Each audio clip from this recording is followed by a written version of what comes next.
So the year is 1981.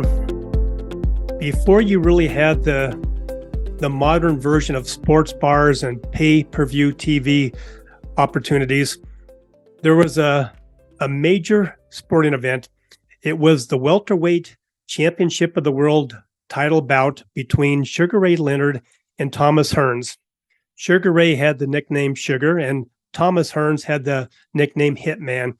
It was a fight that everybody was looking forward to. And so during those times, certain events were given the opportunity, if they wanted to pay the bigger bucks, they could buy the satellite rights to the fight or to this event and then book it in whatever arena they want. And then they could charge tickets to have people come and watch the fight on a big screen TV, like a movie theater. But this was more like a professional basketball arena. So a group of my friends and I, we decided that we were going to participate. So we paid the big bucks. We went to the bar that was offering this bus ride from the south side of Seattle to the north side of Seattle to watch this fight in the Key Arena. At the time, it was called the Coliseum. So obviously you go to the bar, right now I'm probably 21 years old, give or take. And I decide that we're going to have a few cocktails before we get on the bus to go down to watch the fight live on the big screen. So we have a few drinks, we're loading on the bus, and there was probably 8 or 9 of us. And one of the group, he was born with a defect called spina bifida, which really impacts your spinal cord and your legs. And so he really didn't have a whole lot of mobility with his legs, but he wanted to come. He was a good friend. And so, like all of us, he participated in a couple cocktails. And about halfway from the bar on the south side of Seattle to the arena, he had to go to the bathroom. And so these nice big buses had at the very end a bathroom there. So all you did was you walk down, you go in like you do on a plane, you close the door, you do your business, and you come out. Well, Gary was standing there and his pants down below his waist, and he didn't actually have the door closed completely to the bathroom. The bus took a wide turn, and here came Gary out of the bathroom, stand there like you were doing if you were going to the bathroom as a male, and where it's supposed to be, guiding it and like that. And he comes flying out. Oh my gosh. And in front of everybody. So as he got himself back up, he gets back in, and we all agreed, as being good friends, we're not going to mention a thing. Like, we did not see a thing, even though we all had saw this. So sure enough, he comes out, he sits down, and we're not saying a word. And we're all dying. We're all about ready to just burst, but we have to say something, but we're not. We're going to be a good friend. And about that time, out of the blue, Gary says, "Hey, did you see that guy fall out of the bathroom?" Well, it was him. And so all of a sudden, we all burst out laughing and saying, "Yes, we did see you, and we're sorry it happened to you," but we could not stop laughing. So I tell the story because today, I'm sure we're all aware of that term. How are we going to deal with that 64-ton elephant that's standing in the room? It's usually some issue, some person, some event that we need to address. But how do you address it? How do you even acknowledge it? How do you even name it? And that's what we're going to talk about today, because I'm really excited to introduce my guest speaker, Rebecca Black. She is the author of Facing the Elephants.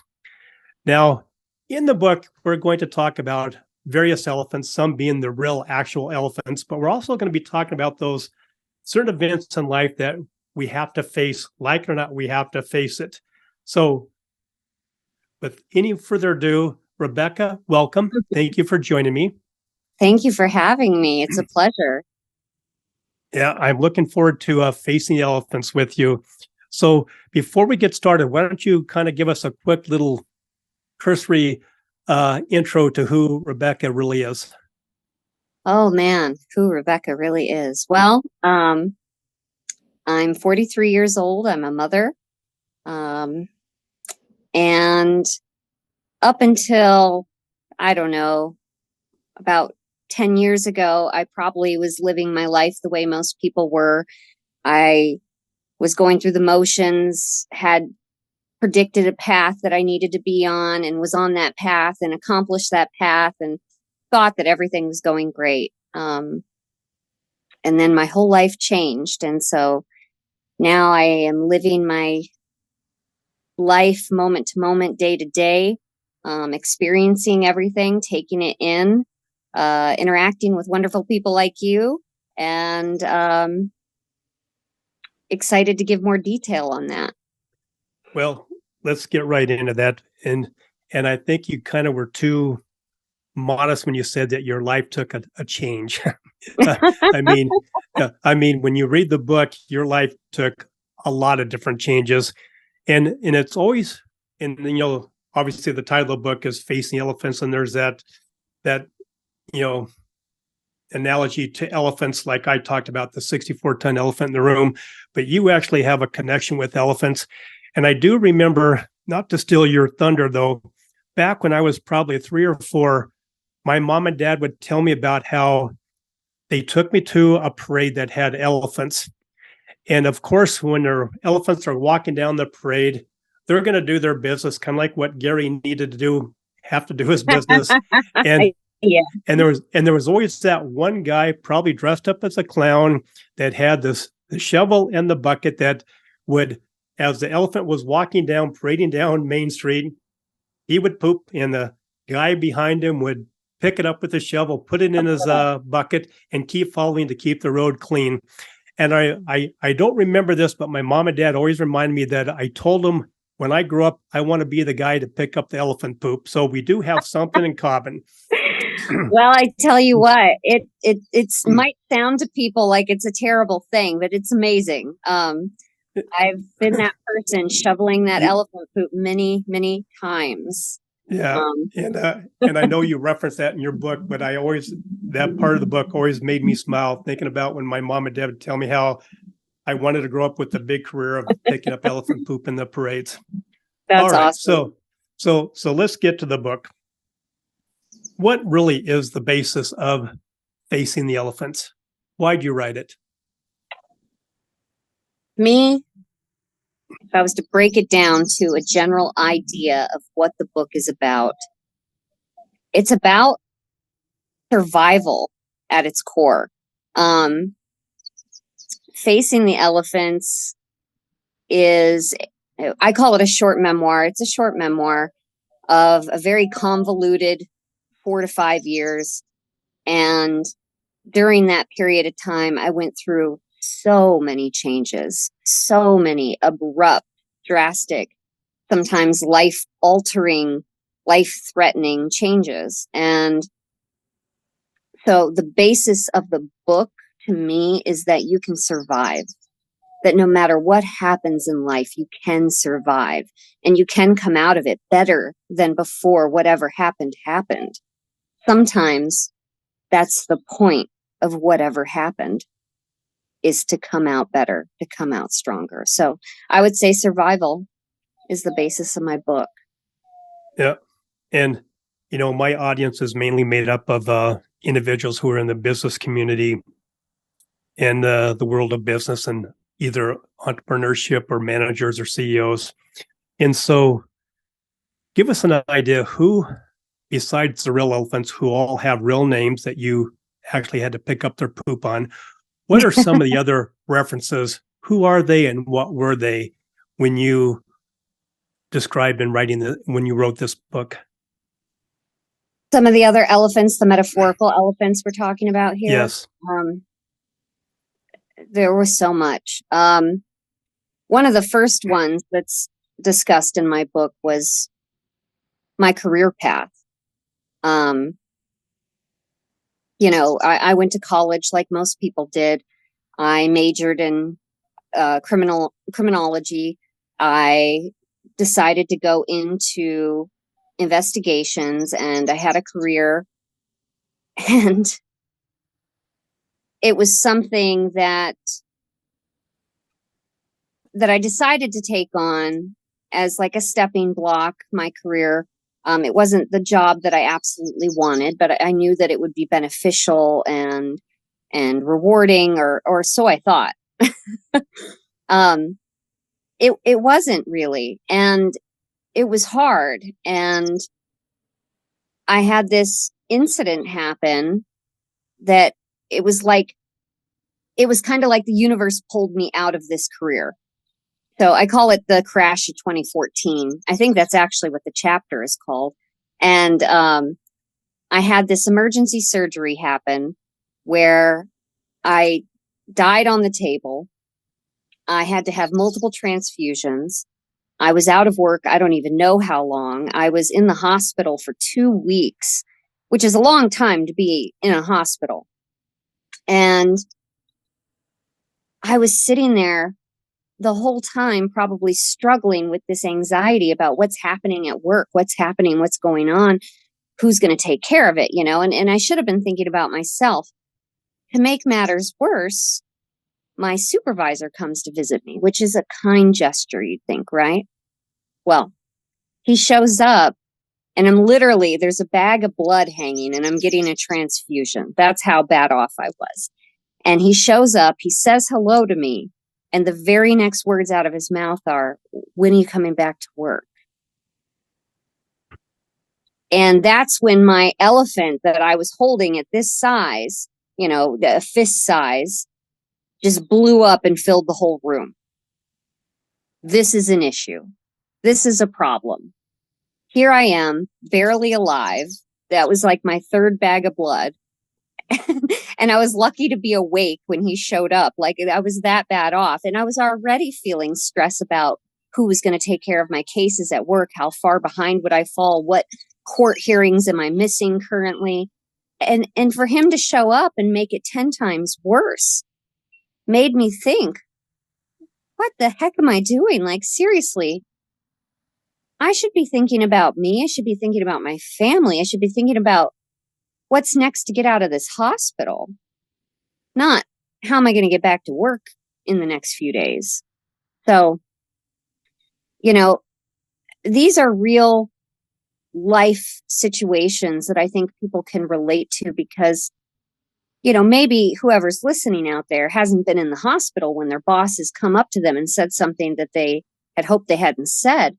But I guarantee they've been in work situations or, you know, colleague situations where something comes up that you're like, are you kidding me?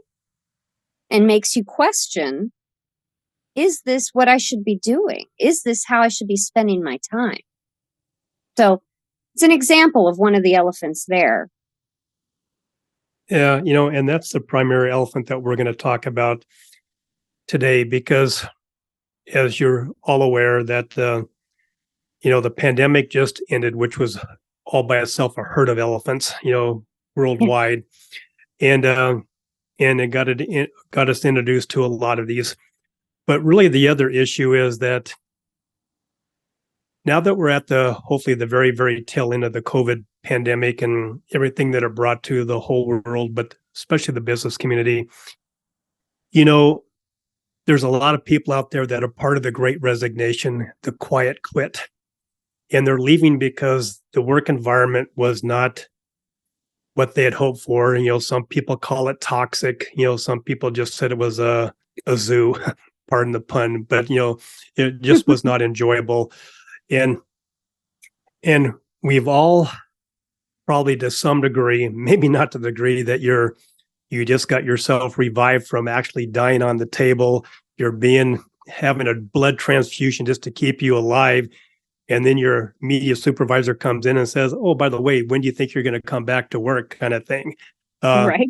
You know, but to some degree, we've all had that boss or bosses that, you know, probably we'd like to give them the benefit of the doubt and hope that they mean well, but at the same time, it comes across like so insensitive. Are you kidding me? You know, I can't even tell you what day it is.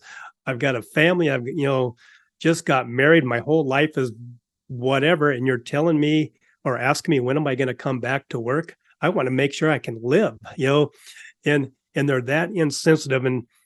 And it's something that we need to all be aware of. So how does one become aware, either as the giver of that question when are you coming back to work? You're given the perception of being very insensitive to your workforce, but then how do you become aware that maybe this is not the zoo that I should be part of? And find myself either another career, another place of work, or what do I do? So how does someone become aware of this? For me, I really think that finding your elephants, so to speak, um, finding what that problem or problems may be in your life, it takes a little bit of work. It takes some thought, some insight. Really sit down with yourself and think about your situation overall, whether it's family, work, all of it, put it all together. And you got to pull out those areas that have been a constant struggle. You got to pull out those problem pieces, those areas that cause pain, maybe the areas that are constantly causing strife. Those are the things that we need to evaluate. Those are the things that we need to look at and say, okay, why? Why? Why am I putting myself through this? Why am I feeling stress all the time about this situation or this problem or this person?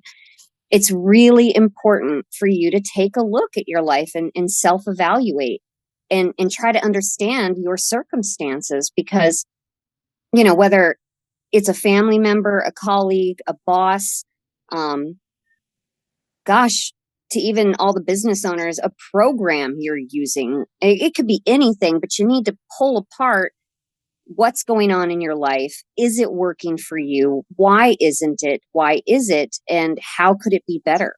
And if it could be better, how do I make that change? So I guess self-evaluation. And that's hard for a lot of people. It is. It is.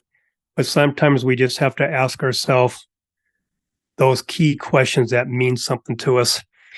When you think of elephants, you think of the zoo, but you also think of those circuses, right? And every circus has a clown or two. And the quote that always comes to my mind when we talk about this topic, Rebecca, is don't blame the clown for being a clown, but ask yourself, why do you keep going to that circus? And, and quite honestly, and I'm not here to begrudge anybody for being a manager, an owner of your business or whatever. But the fact that the matter is, stay human. Keep the human side of business and being able to interact with people at the forefront. That's what the world is missing right now. And don't create your own 64-ton elephants, but really address them and keep moving forward and enjoy that zoo, enjoy that circus, enjoy that experience as opposed to really acting like a clown when you should be acting like an adult.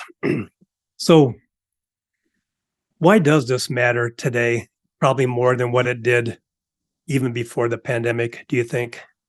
Well, I think it matters. Well, there's a lot of reasons, but I think if we're looking at business, here we are after the pandemic, so much has changed. You talked about the quiet quit. There's this uprise also in people starting their own businesses, working for themselves, being their own bosses. Now, why? Well, a lot of people think the reason is because they had all this time. They had all this time to sit with themselves and think. They had all this time to reevaluate what's happening. They got to be off of work. So here we are. We're all at home, at least most of us, thank God for the people that had to do what they had to do and did it. But some of us had no choice. Some of us had a choice, but regardless, the ones that were at home and got to sit and think and really evaluate, oh God, I feel better. Why do I feel better? Oh, because I'm not going to work every day. I'm not dealing with this every day.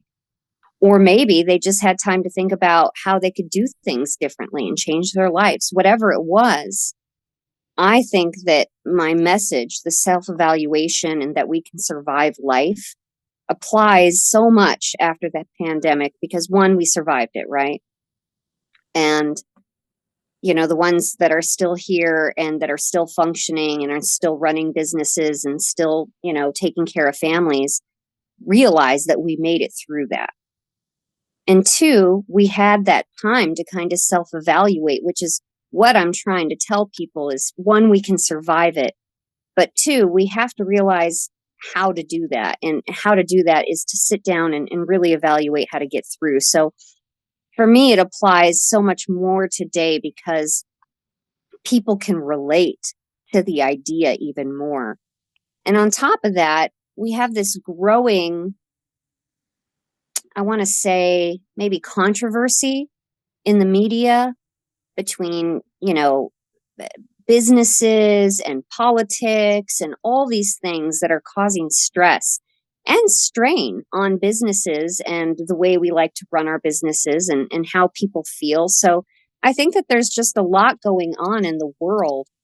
And now more than ever, it's really important for us to be self-aware of how we're doing and how we're treating others, and also aware of how the people around us are doing and how they're treating others. And then figure out how we can survive that. So let's turn the table here. It's been a few years since your immediate supervisor came into your hospital room and asked you when you're going to come back to work. I can only imagine what you want to say to him now personally, but let's keep that aside. And let's talk to the professional side. Let's put your proverbial coaching hat on.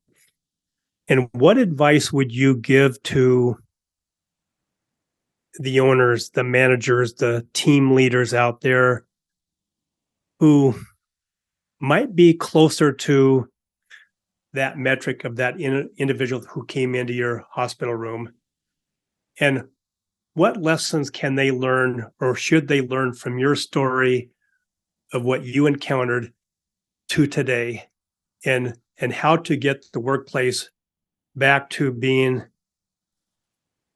an experience that we all want to go to, get excited to wake up every day? I remember back in the good old days, it was fun to get up and go to work. There was camaraderie, there was, teamwork, there was just some fun social activity that never really interfered with our professional day-to-day duties.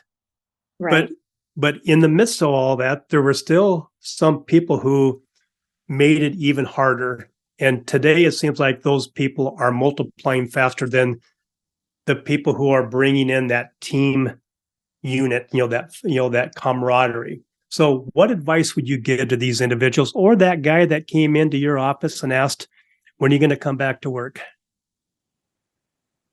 Well, so just to put a little perspective into it for the listeners, I was a case manager, and I supervised cases that I investigated that were child endangerment cases. So these were very sensitive cases, time-sensitive cases. And without supervision, these cases could become very harmful, very serious, in contempt of court, so on and so forth. So from my supervisor's perspective, there was a great need for him to understand how long I was going to be out and who was going to, how these cases were going to be managed in the meantime. I'm sure it was in the back of his brain. So my advice is, you're the supervisor walking in to my situation. I was in the hospital, had a near-death experience. You are stressed because you want your employee to come back and take these cases back, because now they're on you as a supervisor who also has to oversee everybody else's cases. So that's a lot. I get it. But you want this person to come back. So you don't ask when you coming back when they're laying there incapacitated, getting a transfusion. Now, granted, not everybody's going to be in that situation, but you're going to have people that might feel like they're in that drastic of a situation. family issues, illnesses, those things can be very scary and serious for people. So you just ask them how they're doing. You ask them how they're doing and you follow up with them. Communication is everything. Now, through that following up and asking them how they're doing, they're going to understand that you're there waiting for them to return. And if it's a positive communication and interaction, then they're going to want to return because they're going to feel supported. They're going to feel like you're taking care of business until they can come back. And they're going to want to come back as soon as they can, knowing that they're being supported like that. That's the difference for me. If I know that I'm being supported in a healthy way, well, then, yeah, as soon as I'm ready, I want to come back and take my cases back because I'm going to feel that loyalty. I'm going to feel that respect that, I did my job until I couldn't. And then you supported me while I couldn't. And so I need to come back and do my job. But if, I'm out for whatever reason, and you're like, when are you going to come back? I don't really care what's going on with you. Well, it kind of messes with the loyalty and it messes with the respect. And I think that's the difference. And that's the advice that I would give is follow up and be genuine. And thank you for putting your specific story into perspective, because we are talking life and death, the welfare of young children that can't really fend for themselves. But, in the world of commerce, the world of business, sometimes businesses, like it or not, are treated as someone's child. And Absolutely. so even though they don't, there's not really a heartstring attached to the story itself, there's still money involved. Yeah, livelihood involved. And so does your advice change or alter a little bit, knowing that it's not life and death for a young individual, a child, but it is life or death potentially for that business and the welfare of the workers involved? Does your advice change any or get tweaked a little bit?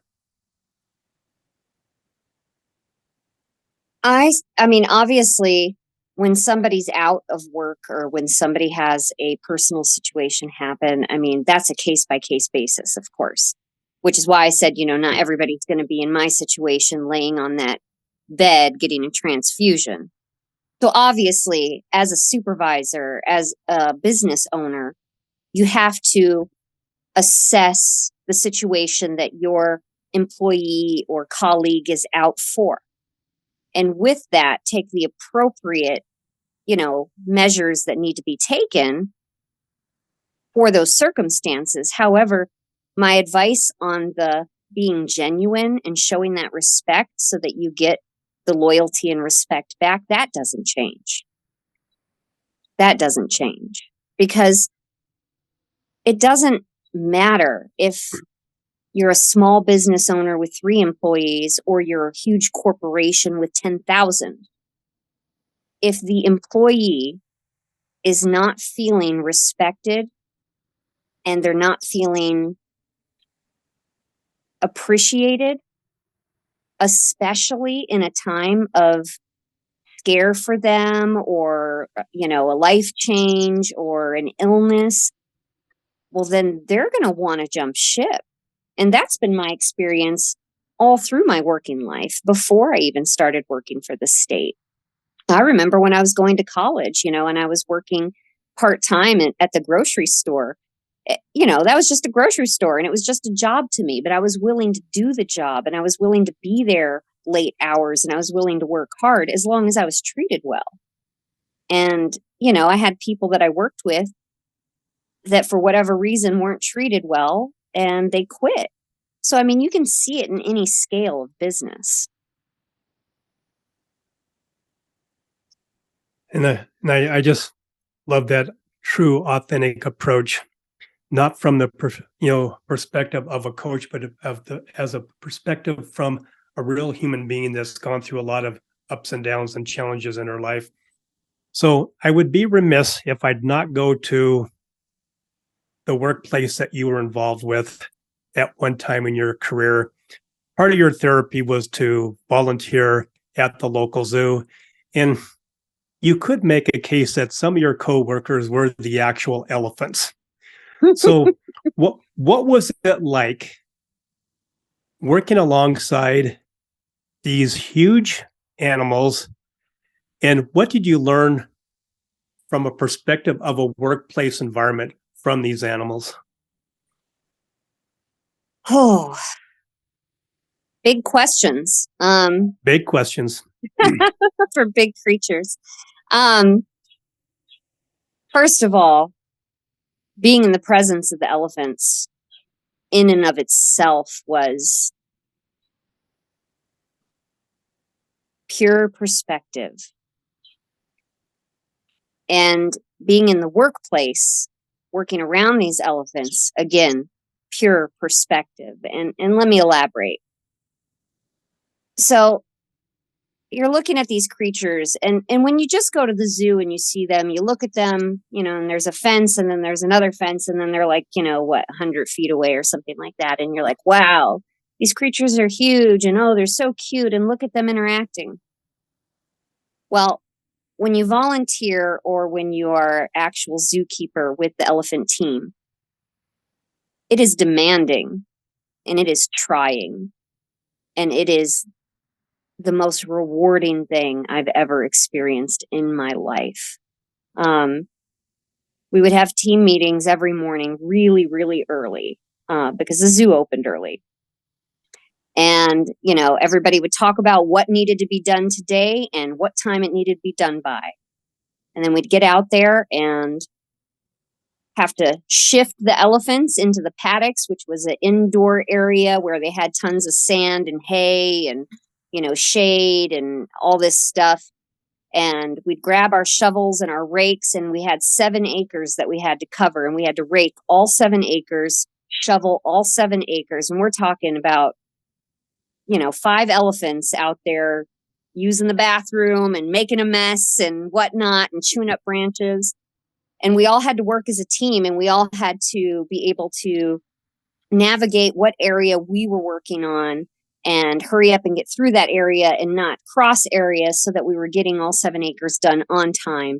And then as soon as it was cleaned, we had to rehabilitate the entire area with fresh hay, putting like treats and branches and things like that in different places so that it provided them, stuff that they had to sift through and work through.